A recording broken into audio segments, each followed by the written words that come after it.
Saints fans and who-dats from all over the world. It's time for the Bayou Blitz. With your host, Bob Rose.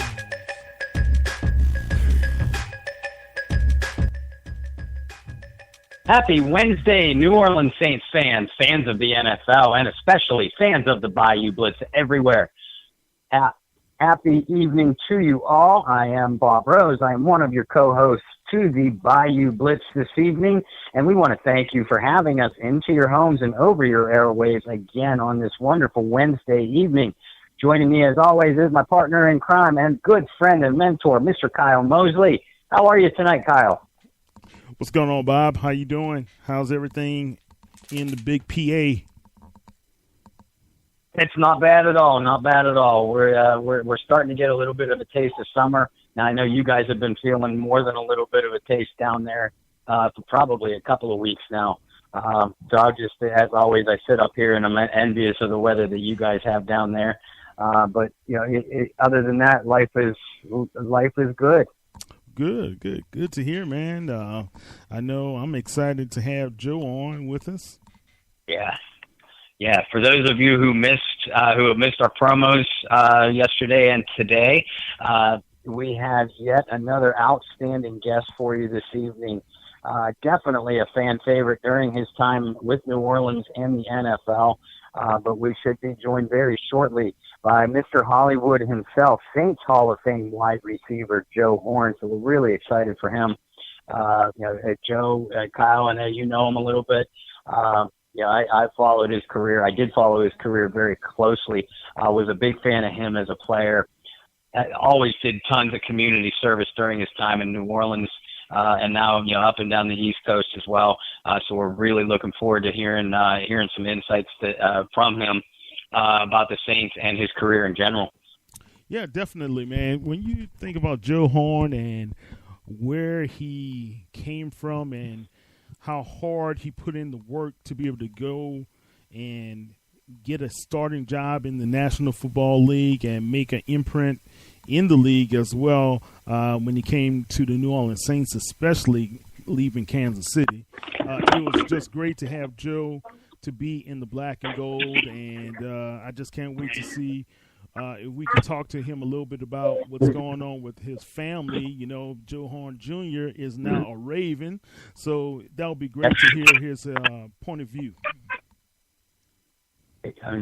Speaking of, do I hear you on the line, Joe? What's up, guys? I am here. Hey, Joe. Thank you so much. What's going on, fellas? What's going on? This is Kyle, man. How you been? Kyle, I'm doing good, my man. I'm doing good. How are you? Good to hear your voice, dude. My man. Yeah, for sure. Joe, this is Bob. And, we want to thank you so much for taking some time out of your very busy schedule to join us. Hopefully you like the product we put out, and it won't be the last time we have you on. But definitely so grateful to have you on. All right, baby. Let's get it rolling, man. For sure. I don't know if you heard a little bit of what Kyle was talking about when you got on. But first, you have some really exciting things going on in your family. Your one son, Joe, recently signed a contract with the Baltimore Ravens. And is going to be joining them for OTAs and, of course, preseason. So you got to be excited about that. I'm very excited about that. My son, he's been through a lot, and he's grown up to the point now where he's definitely taking his blueprint that I've given him, and finally he's making it work for him. So I'm very proud of him. But I appreciate the Baltimore Ravens organization, Coach Harbaugh, giving him an opportunity. Yeah, and that's I can't pretend I'm a huge Ravens fan, but I have a lot of respect for Coach Harbaugh, like you said. He's always run a tough, hard-nosed program. You going to be coming up to Ravens preseason camp at all? I'm going to try to get up there. I know my pops, my mom's up there, Miss Gloria, Chad Alexander, who works for the Ravens. Very close to that family. He's like a brother to me, and his mother is basically my mother.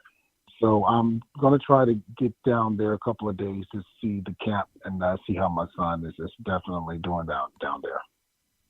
Oh, cool. I know you'll be busy when you're out visiting, but if you get a chance, give me a shout. Baltimore's not too far a drive from me. Maybe I'll hop in the car and catch a little bit of Ravens football myself.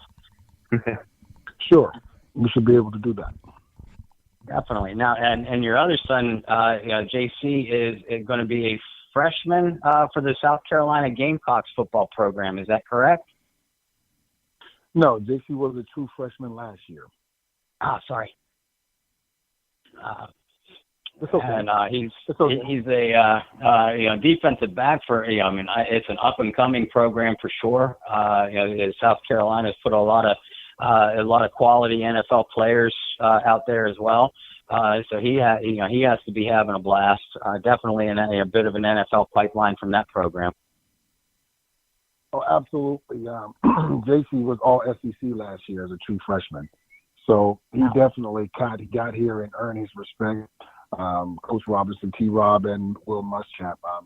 I have a hell of a program down here in South Carolina, and they're building big time, and JC is a big part of that. I'm very proud of him, proud of his work and his dedication, understanding that this football that he plays and his brother plays a business.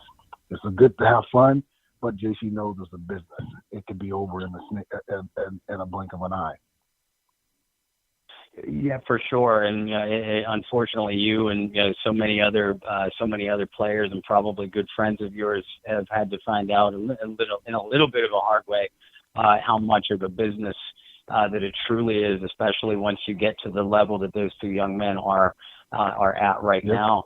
But one of the things that made you so beloved with fans was just your work ethic and just building yourself up and just fighting to get a spot in the league.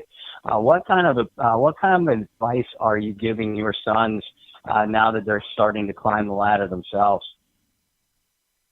Well, I'm basically telling both of my sons the same thing. Mind your business, stay on your square, do what you're told to do, and be the best you can be at it. Usually your athletic ability will come out, but being smart, being on time, being respectful, and not thinking that you know everything when there's always a cup that should stay empty when someone else is trying to give you some advice. That'd be your head coaches as far as JC Muschamp and T-Rob or John Harbaugh or his position coach there with the Ravens. So they're humble kids, but they know the blueprint that I've given them, and I tell them. Again, I'll go back to what I always tell them. Business is business. Keep it business and do your job. If you do your job, your athletic ability will take care of itself, and you'll make a lot of money in this league, bar none injury. I needed that kind of advice when I was younger. Where have you been?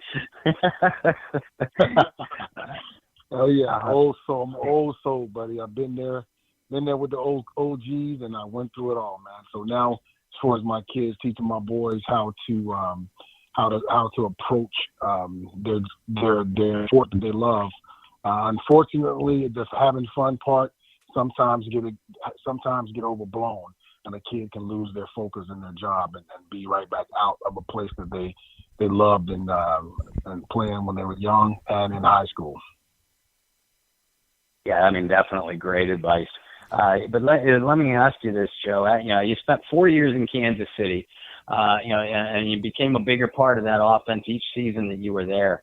And then when you first had the opportunity to hit free agency, and obviously you joined the Saints in 2000, what kind of things caused you to choose New Orleans over what was probably dozens of other opportunities throughout the league? Well, they always say the grass isn't greener on the other side. I don't believe that shit. Excuse my French. I don't believe that. Sometimes the grass is green on the other side. And I took that. I loved Kansas City, but the opportunity, I wanted to stay in Kansas City. I almost took $1 million pay cut just to stay there. But I have a smart agent, and Ralph Baitola, and he said, Joe, in this business, you have a big family. you come a long way, and the opportunity that you have now to be a free agent and to go out and get more get more money to show the world what you can do, I think you should take that opportunity. And I did that. I listened to my agent, who's a father figure to me, and that decision that I made to become a free agent and not sign a smaller contract to stay in Kansas City did very well for me. Went to New Orleans, and everything worked out pretty well for me. Well, Joe. Yeah, I would definitely say so. I'm sorry, Kyle, go on. No, yeah, I was going to say, yeah, definitely as well. And I'm glad you did come to the Who Dat Nation, man. Going through free agency for a veteran player is one thing, but having a kid coming from college and trying to find his way as an undrafted free agent is a different process. How did your son go through that process? What was his routine to be able to get to a regional combine to get the tryout? What was the process for him? You talking about Joe Jr.? Yeah, Joe Jr.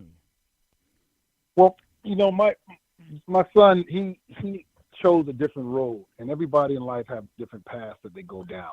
I don't care if your father is a Hall of Famer or you make $200 million and you have kids. Sometimes they grow and they decide to go on a different path, and that's what Joe Jr. did. He once he left Peachtree Ridge High School, he went. He didn't get serious with his academics. He decided to do his way, and he grew from that. He had to go to junior college route. Went to junior college, got cut from Itawamba Junior College, and he kind of went on a path that I went on. I believe in fate. I believe if it's going to happen, it's going to happen. You just have to make the best of the cards that are given to you in your life. And he just, he went to junior college, and he still wasn't on. He didn't get it. The kid just didn't get it. But I stayed in there with him. He's my son. I traveled with him, and I tried to let him know that I'll be here for him and show him. And some kids take longer than other kids. And fortunately enough, I'm glad my son isn't. I didn't have to bury my son. And he's successfully now. That's why I told him, after the path that you went through, son, you have an opportunity to go to, I think it was, he went to Northwest Missouri State or Northeast Missouri State. My brother coaches the defensive line down there, and he gave him an opportunity to coaches down there, and I thanked him for that, to come down and have an opportunity to play a couple of years. And me and my son had a blueprint. I said, son, listen, you go there, you don't know the guys, but you have an opportunity. You play, you get eligible, you play, and you work out for NFL teams, and you show your ability and you show your talent.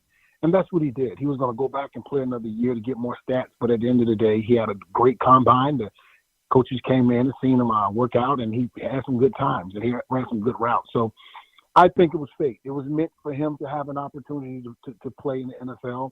And as far as a father, as far as I'm concerned, if the Baltimore Ravens cut him tomorrow, I would be proud of my son for what he's gone through in his life thus far to be on the NFL football field or at a facility with the opportunity to make a roster.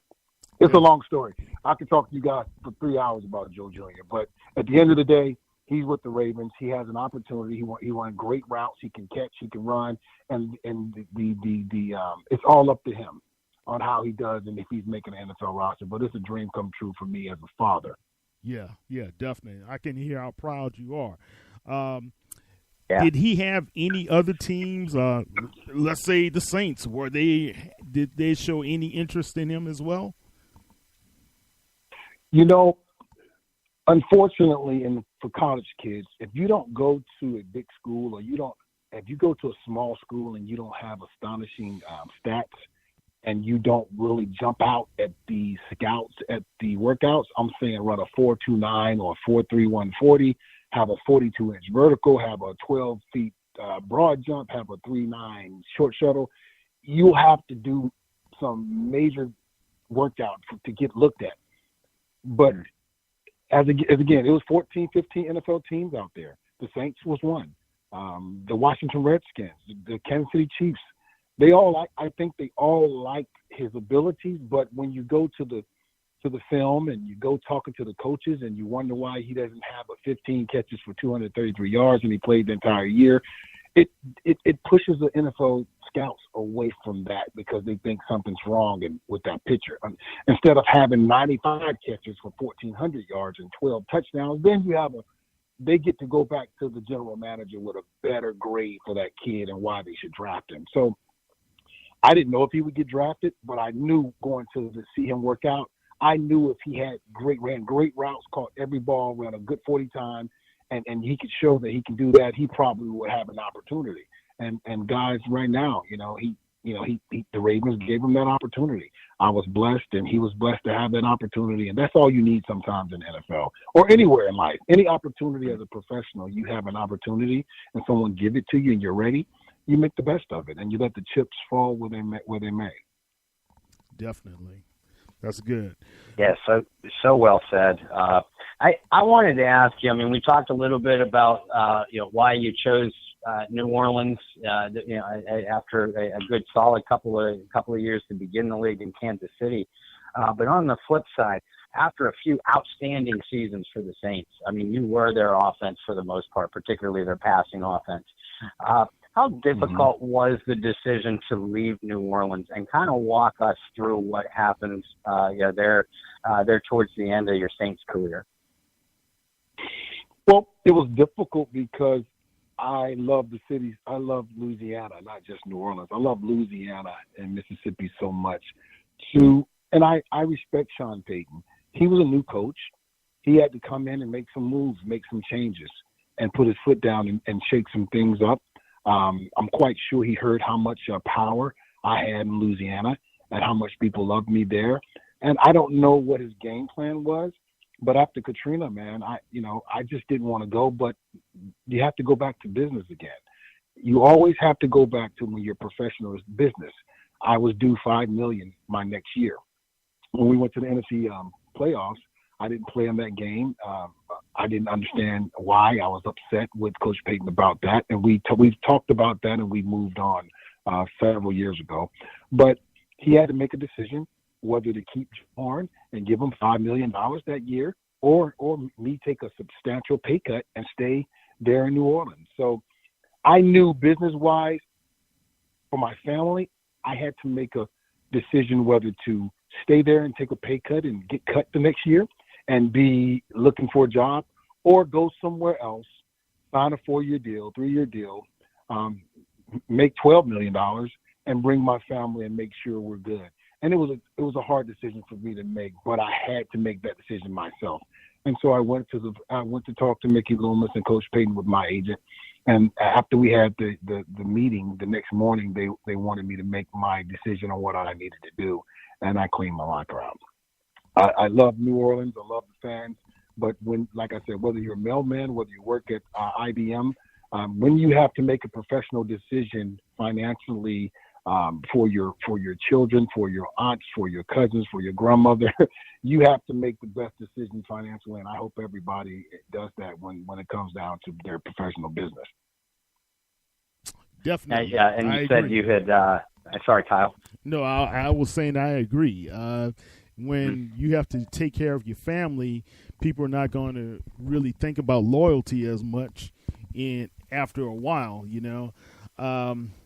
and this is, like you say, it's a business, right? And those guys had a plan in their minds, and you may not have been a part of the overall plan, but you still were a significant person when you were allowed to be on the field at that time. So absolutely, and that's what I always appreciated about you, how hard you work. Bob, I used to always say, Joe and Steve Smith, if you look at you guys, both of y'all were just the work ethic and the hustle and the passion that you brought to the game as wide receivers, and being a little bit not, how would you say, people putting you guys on a pedestal like some of those other guys like Jerry Rice and whomever. It was still the heart and soul that you brought to the black and gold. That's what people love and still love to this day.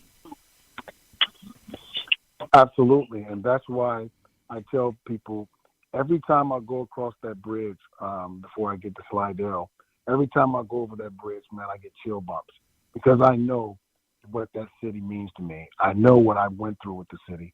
I know once Katrina came through there, that's when I really knew I wanted to retire a Saint. I wanted to have my family in Louisiana for the rest of my life. And when I pass away in this world, I wanted my ashes to be thrown over that bridge, and just because I know I love that city that much, because I know what it brought to me and my family.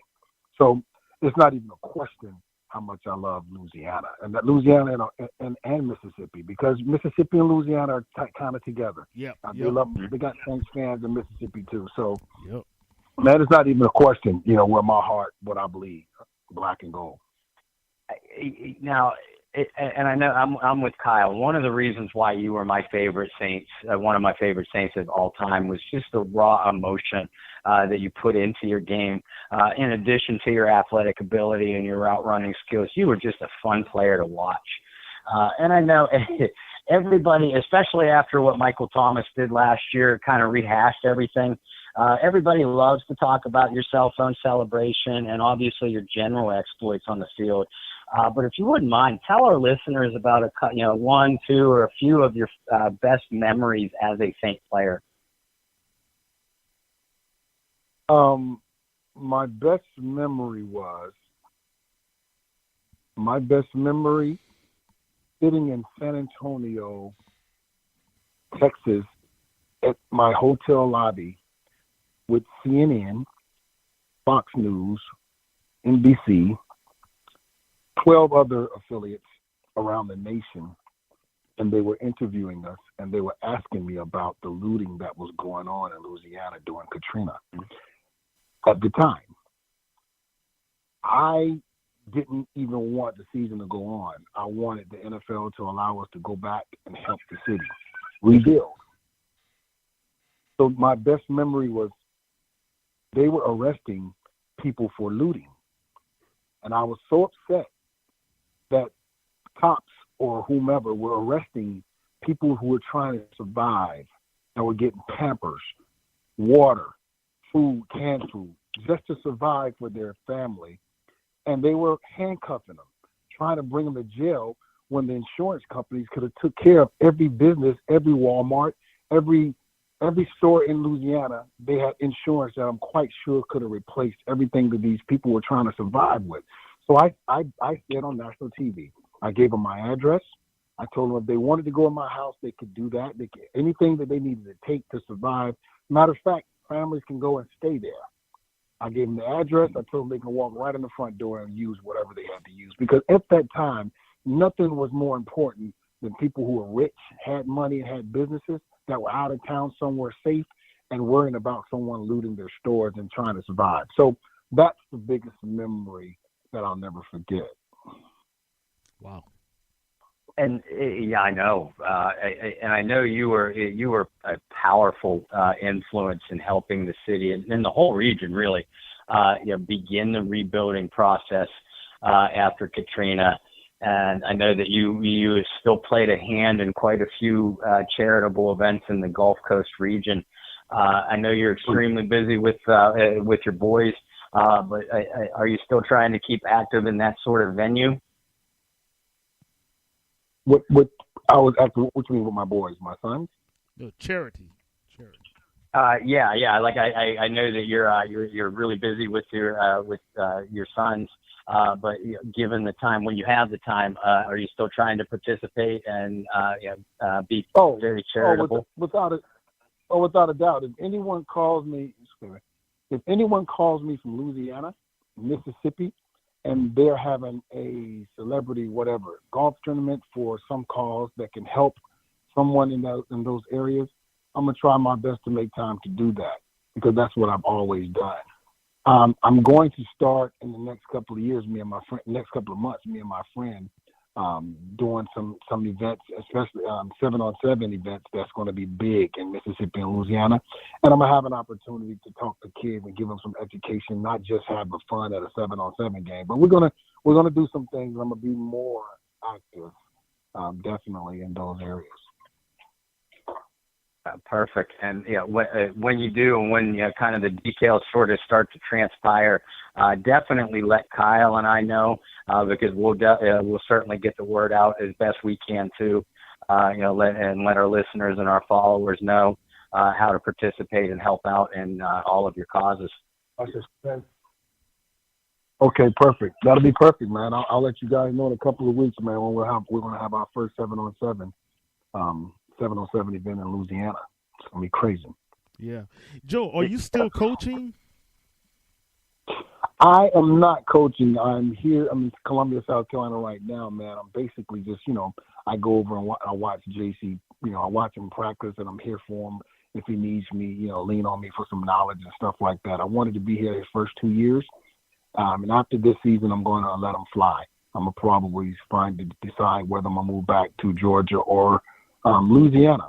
And I know a lot of parents say let your kids go when they go to college, but this world is crazy, man. And I just wanted to watch my son transform into what I know he could be. But I also wanted to have an avenue for him to come if he needed me to lean on to some conversations. And it worked out perfect for me, because while he was going through those SEC games, man, he was having a ball. He was being respectful. And whenever I have an open door for him to come and knock or call me whenever he wants to come and talk about football, or I actually got him playing golf right now. So, hey, man, I'm enjoying it. I'm enjoying it right now. Yeah. Being able to sit around and just, enjoy my children and spend all the time I can with them. Each and every other day I can have that opportunity to do that. Definitely. And God bless you for that. I mean, and Kyle pointed it out earlier, just the pride in your voice when you talk about, either one of your boys, and just to have the opportunity to be a part in each step of their life is just a gift in and of itself. Absolutely. I appreciate that, guys. Joe, man, I don't know about Bob, but I need to understand what happened. What happened to Bayou 87? Oh, actually, man, it's still rolling. I'm with the food. I'm with food service right now. I'm in the casino. Some of the casinos buffets. I still have my smoked sausage that I'm going to be rolling out probably in October. With doing some events right now, man. So I went kind of under the radar with food service. Food service is 24/7. It's in bulk. Okay. The Walmarts, Walmart came so fast and so quick and so furious. My time in being in those stores, man, I just wasn't ready, and I had to thank Walmart for giving me the opportunity. But I went to Arkansas and basically let them know that I was going to come back, but I wanted to come back when I had the time to do it the right way. And that's what I did. But I am still in Louisiana in the Rouse's grocery stores. I think I still am in the Rouse's grocery stores, and my smoked sausage is in the buffet lines with a couple of casinos. All right, man. Look, Nice. Because I remember a few years ago when we were trying to promote your sauce, man, then all of a sudden I stopped hearing the promos, and I was like, man. And Joe did tell me that you guys got closer to me in Houston. And I know you got to Beaumont area, and I was like, man, I was just waiting for you guys to drop in Houston, man. Oh yeah, I'm gonna definitely roll that back out. Everything is good. When you have good food, a lot of people come out with different foods. A lot of celebrities come out with their name. And one thing I realize in this food business, the first time they purchase your product, they do it because they love you and they're fans. But if it's good, the second time you're in business. That's when you're in business, when the food is good. And Bayou 87 barbecue sauce and the smoked sausage is off the chain. All I have to do is keep it in their mouths and give them opportunities to taste it. And that's the enjoyment I got out of my product. That's good. Listen, I'd like to take us back on the field for a second. And nobody ever knows the answers to these questions, but they're fun hypothetical games to play. You were you actually would be the foremost expert on this topic. But you were such a star and an outspoken team leader on two terrific Saints, we'll call them revival teams, 2000 and then again in 2006. Two very different coaches in Jim Haslett and Sean Payton. But tell us, who would win if the 2000 teams took the field against the 2016? I think the 2000 team would win because of Mike McCarthy was our offensive coordinator too, guys. Right. A genius. Right. Mike McCarthy was a genius.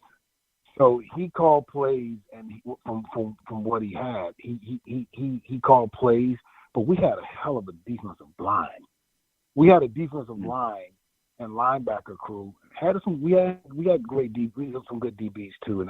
But I think our front end was better than the back end, and I think we would probably our defensive line would have got to Drew real quick. Wow. It would have been real hard. I love Drew Brees. I love the team, my Saints. But it's just, hypothetical is hypothetical. I don't like to deal in hypotheticals, but since we're just playing around with it, because I think we would have edged them a little bit because of our defensive front. Norman Hand, Joe Johnson. I just don't think their defensive line would have penetrated our line. Willie Rofe, Kyle Turley. I don't think they would have gotten to AB as quick as we would have gotten to Drew Brees. Wow. We've actually had a few of your teammates from that 2000 team on, so if they're tuning in, they're probably smiling ear to ear and nodding their head in agreement with you. It would have been. I think it would have been a close game, but Deuce pounding the ball, me outside, and me and Mike Thomas probably would have been what for what. So I can't really say I would have been over. I would have did better than Mike. But as far as our running game, Cromartie and Deuce would have probably been what and what. But I think the difference would have been our defensive line and their defensive line. I think our defensive line would have I think our defensive line definitely would have gotten to Drew quicker than their defensive line with Willie Rofe and Kyle Turley and Bentley, those guys blocking for Aaron Brooks. I don't think they would have got to him as quick as we would have got to Drew. Now, speaking of Drew, when he arrived, and you had such a good relationship, definitely a great on-field relationship with AB, with Aaron Brooks. What were your impressions on Drew Brees when he got to the club? I know he was obviously still recovering from his shoulder surgery, so wasn't able to throw right away. Did you guys get right to work together, and what were your first impressions of him? Yeah, true legend. Drew is a legend already, still playing the game at probably the best, if not the best in the league today, right now. Drew can call his own shots, whether he want to retire or whether he want another $150 million extension if he wants to. He can do that. Drew came in with a chip on his shoulder, of course, because a lot of general managers wrote him off. If I'm not mistaken, Drew went to Miami first. Yep. Before he came to the Saints. That's a lot of people don't know that. He went to the Miami Dolphins, and I'm not going to speak for Drew, but I don't know if Miami told him no or they was hesitant in signing him. But when he came to New Orleans, general manager for the Saints got him. The Saints believed in him. They wanted him to stay in New Orleans. So I think Drew had a chip on his shoulder that a lot of teams didn't really show that much interest because they were scared to take a chance on his shoulder. So when he came to New Orleans, I think he wanted to show the world. I think he wanted to show the NFL, you made a mistake. And I'm going to show you that you made a mistake. And I'm going to work my ass off and do what I know I can do. And it was a match made in heaven for him and Sean Payton, because I'm quite sure Coach Payton had a chip on his shoulder as well. He was up under Bill Parcells. He was up under other head coaches. And he wanted to show the entire NFL and all the other coaches that he was up under, hey, I can be a Super Bowl champion. I can be a Hall of Fame coach too.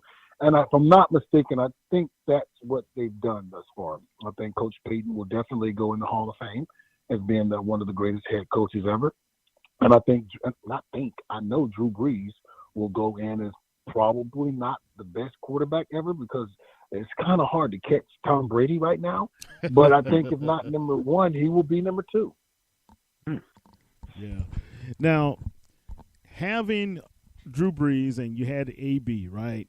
A lot of people in New Orleans I've always been an Aaron Brooks fan, number one, and I still got his jersey. Yes. But a lot of people gave Aaron a bum rap, in my opinion, especially after Katrina hit, and a lot of people on your team were concerned about the people in New Orleans and concerned about what was happening within the NFL. And you guys had a home game in New York City. Didn't make any sense, right? Mm-hmm. But right. This is the thing that I wanted. It was a money move, brother. We had to play in New York. So exactly. Thank you, Joe. Thank you. I've been trying to tell these guys, NFL's not going to do anything unless they see dollar signs. What was happening on that sideline when Jeff Blake got injured, and Mike McCarthy, like you said, the genius, said Aaron Brooks go into the game? What were you guys thinking? Well, you got a young gun, that's a young slinger in Aaron Brooks. You have Jake Delhomme. Mm-hmm. I think Mike McCarthy changed Aaron Brooks' life. He gave him an opportunity to come in and do some things with a veteran offensive line, some hungry receivers outside, and a great opportunity to make to make his name and make his mark. And that's basically the bulk of it. Once Jeff Blake went down, it was either Aaron Brooks or Jake Delhomme. I don't know what that competition was about. I've never asked Mike McCarthy what his thinking was, and I'm quite sure I will when I see him in the next couple of months. Hopefully we'll be golfing together soon. I'm going to ask him a lot of questions, and he told me, he said, Joe, when you retire, and when we get together and we go on a golf resort and we play a little golf, I'm going to tell you a lot of stuff that you wouldn't believe. And that's going to be one of my questions. Why did you put Aaron in front of Jake Delhomme? Right. And at the time, Aaron probably was playing better than Jake. I'm not trying to take up for Jake. I love Jake.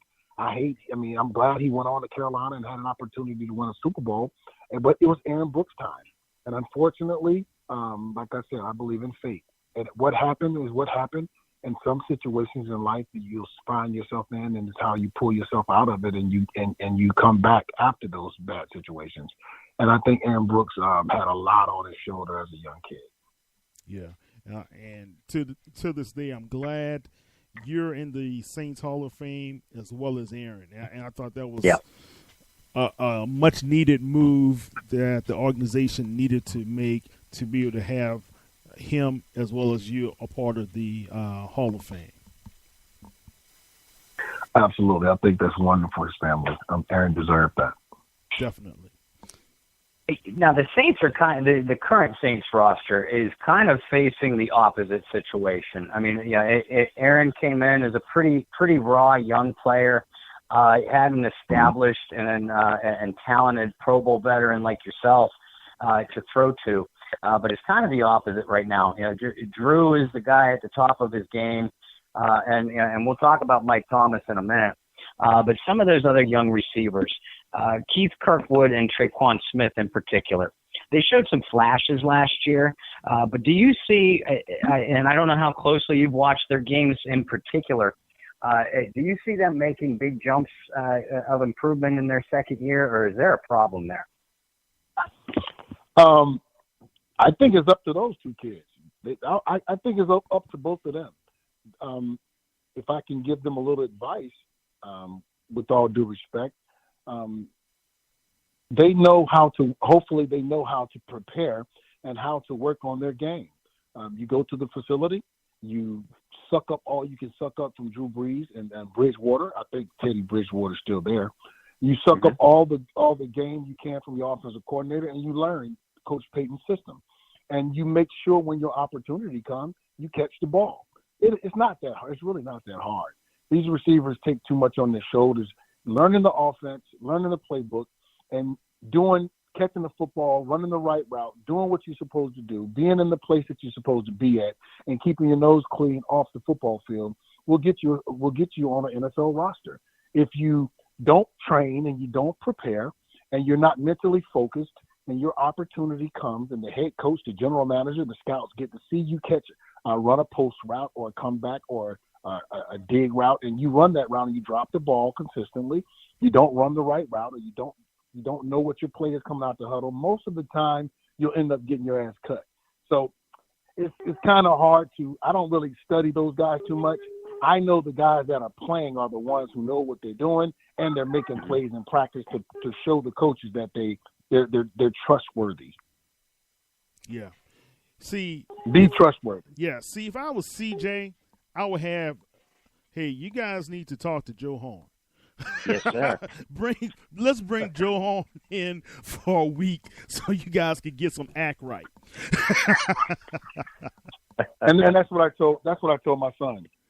I said, son, it doesn't matter if they drafted a number one receiver in Hollywood. I respect Hollywood or whatever his name is. They call him Hollywood. I have to see him play in the NFL before I call him Hollywood. Exactly. But at the end of the day, you have to show the head coach, the general manager, the scouts, and whoever brought you in, whether you're first rounder, second rounder, third rounder, fourth rounder, free agent, that when your number is called, when the play is called, number one, you know what you're doing. Number two, you're running the right route to beat whoever they have on the other side, whether he's a Pro Bowler, second rounder, first rounder, and get open, catch the ball, and run. If you do that consistently, it's kind of hard for them to cut you. If you don't know what you're doing, if you're having to ask all the time, if you're dropping balls and you're a free agent, your ass going to be coming back home playing in the XFL, the Canadian League, or you're going to be working somewhere. Period. That's just how the game goes.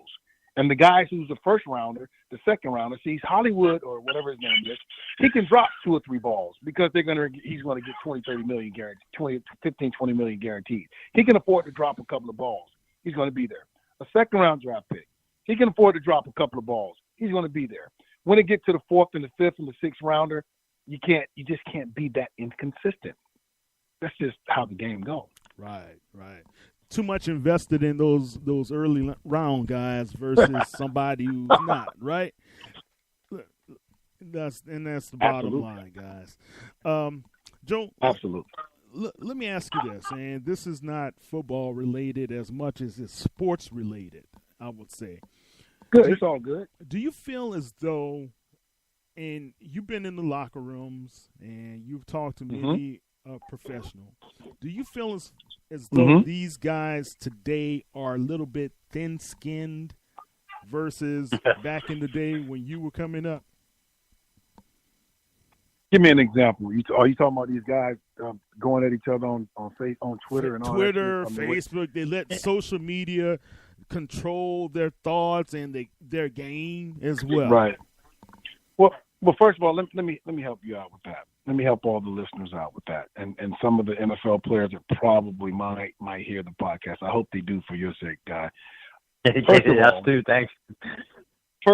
First of all, if we had social media back then, I'm not going to say I wouldn't have been on social media. However, when there is an issue with a teammate of mine, if there's an issue with another player on another team, I'm a grown man, and I was then when I played. And the best way to handle situations like that is to call that man. Right. You have major millions of dollars in your account. You know how to get a phone number. Most guys who go to social media, and I'm not trying to judge these guys, I'm just keeping it 100 because that's what I'm going to do. If you got an issue and you really have a problem with someone, you shouldn't have to go to social media to get your point across in the media. You call that dude. You call that man and you say, look, I got an issue with you. We can meet up at Starbucks. We can meet up at Disney World with our families. We can meet up at a park. And I need to let you know what my problem is. And if he has a problem with it, you hash it out and you be done with it. And you become a grown man and be respectful. So the media and the people in the news don't have your quotes to make you look stupid. You shouldn't handle your business if you're a grown man in the media. That's just that's just my take on it. I mean, I don't want guys coming at me telling me it's none of my business.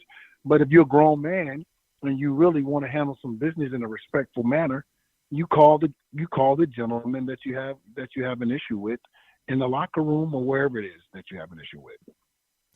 Amen. Thank you. Yeah, exactly. Yeah. Yeah, because Joe, you're talking to a couple, Kyle and myself, a couple of old souls ourselves, and I would much rather have a conversation with you face to face than through a third party, which I consider social media, where things can get easily blown out of proportion. And that's just, I agree with you. That's just not the way that you handle yourself. It is kind of funny. It's kind of funny.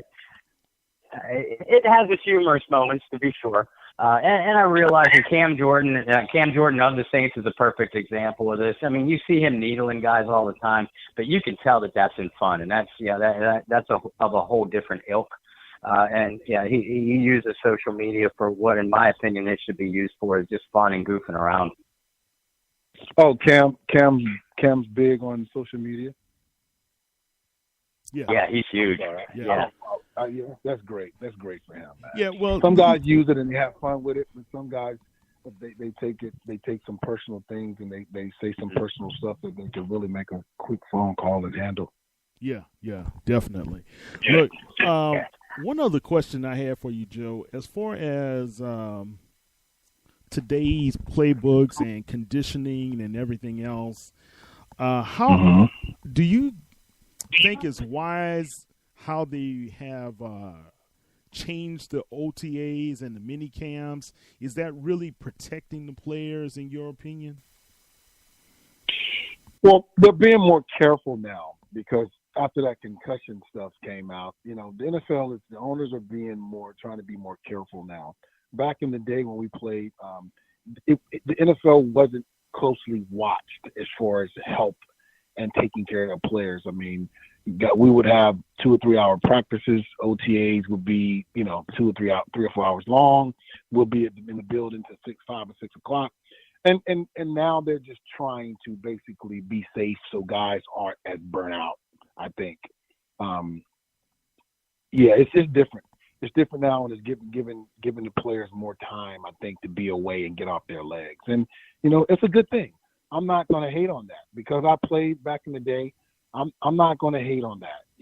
I agree that they should let the players, give the guys more time off because, like I said, I have boys that may have a lasting career in the NFL, and I want them to get everything comfortable and everything the NFL has to offer.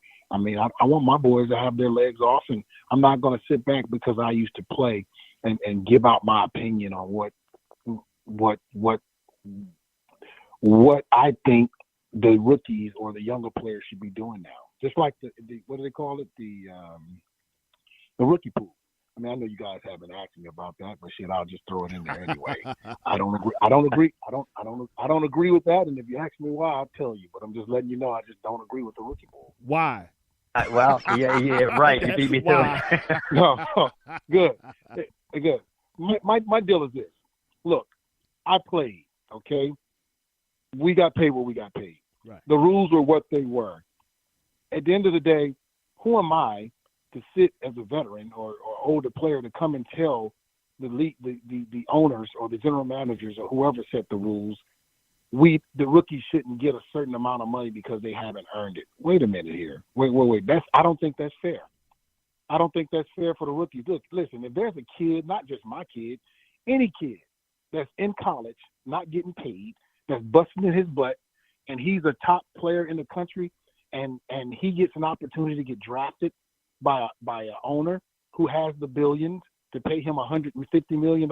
Listen here, that's that kid's family, and that's the owners and the general managers' business to pay that kid. It's none of my business to say that this kid needs to earn his keep and he needs to work first and show someone that he's worth the money that he's worth. I disagree with the veterans for doing that because you basically help the NFL. That's great for the NFL owners to hear. You guys want to have a rookie pool? That's wonderful. I just don't agree with that. Whenever a kid come out of college, I think if an owner decides or general manager decides to pay this kid $200 million, guess what? That's his money. That's the owner's money. That's the team organization's money. They can give that kid what they want to give him. If he comes and he plays, great.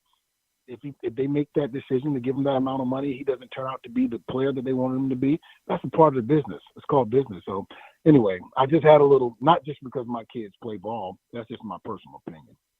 Yeah, I understand. No, actually, kind of along those same routes. interested to hear your take, especially where you came from to get to the pros, where your junior came from to get to the pros, and JC's taken a little bit more of a direct route. Where do you stand, and what are your feelings on whether a college player, athlete of any sport, should they get paid or not? Absolutely. Absolutely, I think they should. First of all, I hear a lot of people say that they're getting a college degree education. Okay, well, if they're getting that college education, whether it's $200,000 on a four-year college, whatever it takes for them to get the degree. If the school is making millions off of that kid, why shouldn't that kid get a percentage? He's making your university more money. Mm-hmm. If that's the case, then okay, it should be a cap. It should be a cap on how much you should make off that kid. Exactly. If you're giving that kid $200,000 for his scholarship, then you shouldn't make the $200 to get it back off his jersey sales.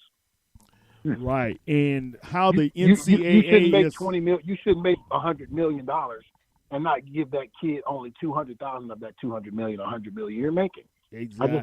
I just don't think that's fair. Yeah, I agree. I've been saying that for years too, Joe. Man, the amount of money these guys are cashing in with the broadcast royalties as well. The NCAA is making billions and billions of dollars themselves, and they tell a kid like Terrell Pryor, just because you sold this and sold that, we're gonna suspend you. I'm like, really? This is the reason why these kids are trying to get some extra cash. Well, you have to understand. Most of these kids that actually come in from high school to a college program. Let's be real here. The percentage of the kids that's coming in to playing football to help your school win national championships. They're mostly. I'm just being real. They're mostly inner city kids. They're mostly black kids that's coming on your football team. Listen, I love whites. I love every religion, every ethnic. I have some of my best friends are white. But to be honest with you, most of these kids is coming from low income areas that don't have the money. Their parents don't have the money. And you're giving them a scholarship, but they get to the school and you're making hundreds of millions of dollars and these kids can't take care of what they need to take care of. I think if you pay them, I think if the money that you give them, you find out what their parents, what the situation is, you assess the situation, and you give them a percentage of what's coming into to your college. That's just what I agree with. A lot of people will probably disagree with me, but at the end of the day, listen, if you can make $1 billion and you need my son or you need my nephew or whoever to help you win the national championship, I think if the situation is important enough for those kids to be paid, I think they should be paid. That's just my opinion. Yeah, I don't care how much their family has. I don't care if a father have a kid that's going to your school that's worth $2 billion. Yeah. They still should be. I think every kid that's playing sports, baseball, softball, track, football, I think they should get a piece of the pie. Yeah, man. Look, it's a lot of money going through, and you see these kids allocating hours and hours of their day to be able to promote those particular athletic programs, right? And then you're going to tell this kid, "Oh, you're a student too." Well, I'm thinking, how can you put so much time into the athletic part and minimize the academic part, but since you're an academic student, you can't do X, Y, Z, or shouldn't have any extra incentives coming to you? I just think it's not a fair situation to these guys. And it doesn't matter if you're D1 or whatever, triple D or whatever it is. Go ahead. Just like the coach is saying that some coaches, I guess, I think I heard, I don't know if Coach Saban, I respect Coach Saban with everything that I have. His resume speaks for itself. But to say that some kids are not thinking full intent to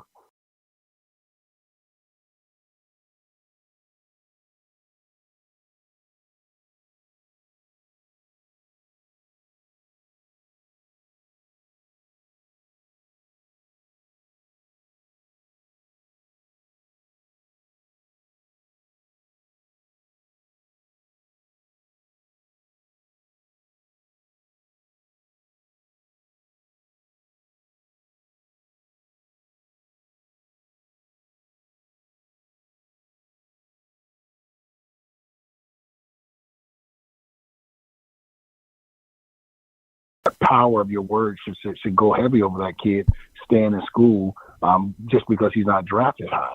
I mean, who are you to say that? I mean, that's not. You can't speak on a kid's future and his life and what he may need when he's not at school. You never know what their family's going through. Man, Coach Saban is saying this. I mean, trust you me, a head coach. If a head coach is making $2 million a year and he has a great 2-year tenure and he's winning football games, and another university wants to take that coach and pay him $8 million a year, guess what's going to happen to all those recruits that he stood in their living room and talked to their mothers and their fathers about loving that kid, making sure he has a great education, he's going to be there for the long haul. Guess what those kids end up seeing when those coaches be behind closed doors negotiating new deals? They leave, they go to another school, and the same kids that they stood in their living room and told their parents that they would be there for their kids, it ends up being a lie. Yes. Yep. So it's all about the dollar bill. I believe they should be able to leave. It's all about the dollar bill. Nick Saban is pretty much saying, I don't want to keep on losing these young, talented juniors and that I have that are going to go to the NFL, and I got to go ahead and find somebody else to replace them, and we can mess up on losing another national championship. That's all he's saying. So, but it'll be so much better if the NCAA would allow the coaches to say, you know what, I have a kid that I know he probably would get drafted in the first or second round, maybe the second, third round. But if he stay another year, I know he'll probably be a first round pick. I hope, but I do know if he stayed here on my team, I'm gonna be more positive that I win a national championship than he will be drafted in the first round. So I'm gonna kick him out about $200,000 or $300,000 of my $15 million, and I'm gonna see if he can stay. See, now if they had the option to do that, I think that some coaches would if the NCAA allowed that. But guess what, guys? It's not gonna happen. These coaches that's not gonna happen. It ain't gonna happen. You're right. All right, Bob. I know we're getting close to the end of the show, but go ahead, Doc. Yeah. Well, I mean, Joe, I know so many Saints fans, Kyle and I included, absolutely love everything that you did, not only as a Saints player, but as an individual through our community. I mean, right up to this day. I mean, you've been extremely, cordial with Kyle and I too. I want to give you the opportunity, and I know there was a bunch of people that messaged me directly, so excited that you were going to be on with us tonight. I want to give you a moment, see if you have anything to say out to them generally. Oh, well, I would love to say to definitely the Saints fans that until the day I get dirt thrown on my face, I'm always love Louisiana. I'm always love the fans there. I was very happy and elated that the Super Bowl was won. A lot of people ask me, Joe, do you hate that you left? And hey, when they won the Super Bowl, I sit on my bed and I cry with my son. I cried with JC when they won the Super Bowl because I was so happy for the people that left before Coach Payton came, before Jim Haslett came, before Mike Ditka came, before Jim Mora came. There are so many people that died wanting the Saints to win the Super Bowl, and that's why I shedded tears. I was so happy. So if you're listening, I appreciate you cheering for Joe Horn. I appreciate you praying for my family, and to everyone who is listening, please support the podcast, support my man. Always give back. Reach to give back because you never know what you may need and who you may need to help you along the way. That's true. Yeah. Thank you, Joe. Yeah, we want to. I hope you had as much fun as Kyle and I did, and hopefully we can get you on as much as you want to come on in the future because this has been great. Thank you so much. Hopefully, man, I gave you some good stuff, man, that'll make your podcast go viral, man. We'll see. I usually do one of these once a year. Well, hey, man, it's always good to have you on. I remember when we were on Saints News Radio, you were on a few times with us, so I appreciate you. No doubt. You got my number, buddy. Okay. All right. You guys need me, give me a call, man. All right. Thanks, Joe. Take care. Thank you, Joe. All right. That was Saints Hall of Famer, Mr. Joe Horn, on with us, Bob. Hey. Go ahead.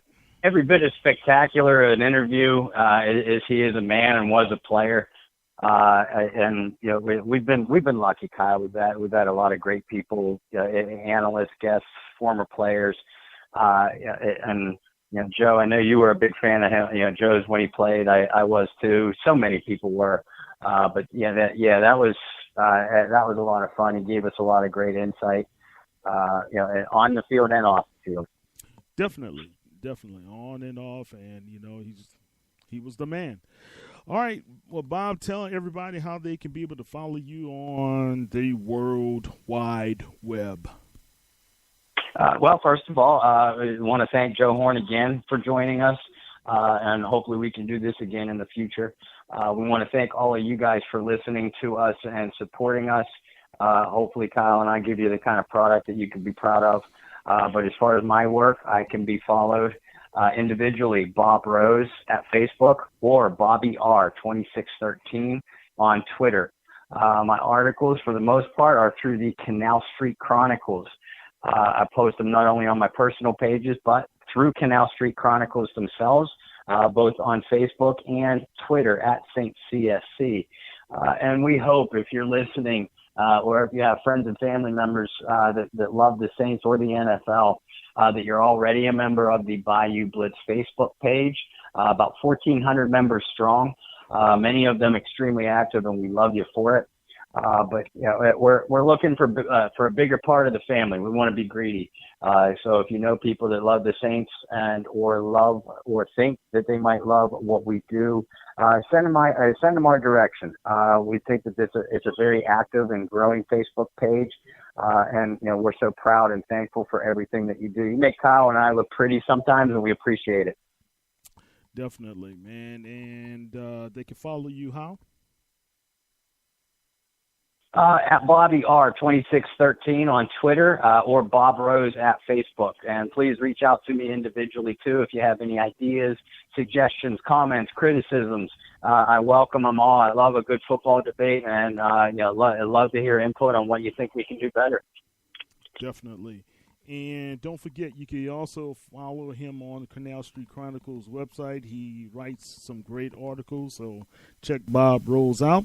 And also, don't forget, you can follow Barry Hursters and his writings on www.saintsnewsnetwork.com. And I know Barry's going to be cranking out some new ones, as well as you, when the OTAs are getting rolling.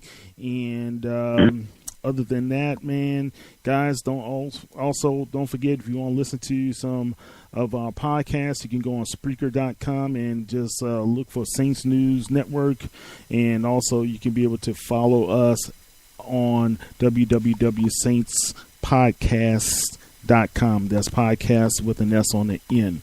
All right, Bob, have a good weekend, sir. And I hope everybody in the Who Dat Nation has a great weekend, and you guys be safe. And many great graduation ceremonies are occurring still, like last weekend at my alma mater, Morehouse, where $40 million of student loans were being paid by the billionaire Robert F. Smith. So that's a great thing. And it was also my 30th class reunion. So for my Morehouse brothers, the house. So that was great to see.